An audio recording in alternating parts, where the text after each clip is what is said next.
അസ്സലാമു അലൈക്കും.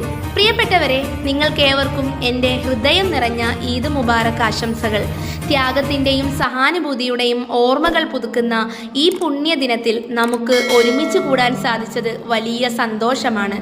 ഈദ് വെറുമൊരു അവധി ദിവസമോ ആഘോഷമോ മാത്രമല്ല, അത് നമ്മുടെ ഉള്ളിലെ നന്മകളെ ഉണർത്താനും പരസ്പര സ്നേഹവും സാഹോദര്യവും ഊട്ടിയുറപ്പിക്കാനുമുള്ള ഒരു സുവർണ അവസരം കൂടിയാണ്. ഈദ് നമുക്ക് നൽകുന്ന ഏറ്റവും വലിയ സന്ദേശം ത്യാഗമാണ്. സ്വാർത്ഥത വെടിഞ്ഞ് മറ്റുള്ളവർക്കായി നമ്മൾ എന്ത് നൽകി എന്നതിലാണ് ഈ ആഘോഷത്തിൻ്റെ യഥാർത്ഥ സന്തോഷം കുടികൊള്ളുന്നത്. നമ്മുടെ ചുറ്റുമുള്ളവരെ, വിശേഷിച്ച് ദുരിതമനുഭവിക്കുന്നവരെയും ആവശ്യക്കാരെയും ചേർത്ത് പിടിക്കാനും അവർക്ക് കൈത്താങ്ങാകാനും ഈ ദിനം നമ്മെ ഓർമ്മിപ്പിക്കുന്നു. കാരണം മറ്റൊരാളുടെ കണ്ണിൽ കാണുന്ന സന്തോഷമാണ് ഈദിൻ്റെ ഏറ്റവും വലിയ പ്രതിഫലം. രണ്ടാമതായി പ്രത്യാശയാണ് ഈദ് നമുക്ക് നൽകുന്ന മറ്റൊരു പ്രചോദനം. ജീവിതത്തിൽ പലപ്പോഴും വെല്ലുവിളികളും പ്രതിസന്ധികളും ഉണ്ടാവാം.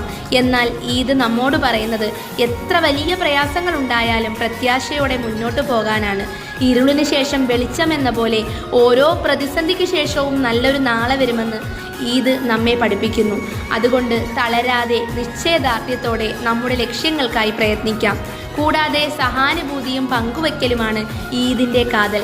നമ്മൾ കഴിക്കുന്ന ഭക്ഷണം, ധരിക്കുന്ന വസ്ത്രം, അനുഭവിക്കുന്ന സന്തോഷം, ഇതെല്ലാം നമ്മുടെ സഹജീവികളുമായി പങ്കുവെക്കുമ്പോഴാണ് ഈദ് പൂർണ്ണമാകുന്നത്. ചെറിയ കാര്യങ്ങളിൽ പോലും സന്തോഷം കണ്ടെത്താനും അത് മറ്റുള്ളവർക്കായി പങ്കുവെക്കാനും നമുക്ക് സാധിക്കണം. ഒരു പുഞ്ചിരി, ഒരു നല്ല വാക്ക്, ഒരു ചെറിയ സഹായം, ഇവയെല്ലാം വലിയ മാറ്റങ്ങൾ കൊണ്ടുവരും. ഈ ഈദ് ദിനത്തിൽ നമുക്ക് ഓരോരുത്തർക്കും പ്രതിജ്ഞയെടുക്കാം.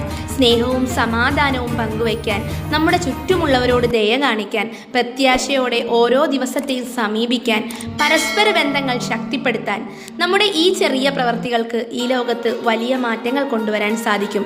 ഈദ് നമുക്ക് പുതിയൊരു തുടക്കമാകട്ടെ. നന്മയുടെയും ഐശ്വര്യത്തിൻ്റെയും ഒരു വർഷത്തിലേക്ക് നമ്മെ നയിക്കട്ടെ. നിങ്ങൾക്കേവർക്കും സന്തോഷവും സമാധാനവും നിറഞ്ഞ ഒരു ഈദ് മുബാറക് ആശംസിക്കുന്നു. അസ്സലാമു അലൈക്കും വറഹ്മത്തുള്ളാഹി.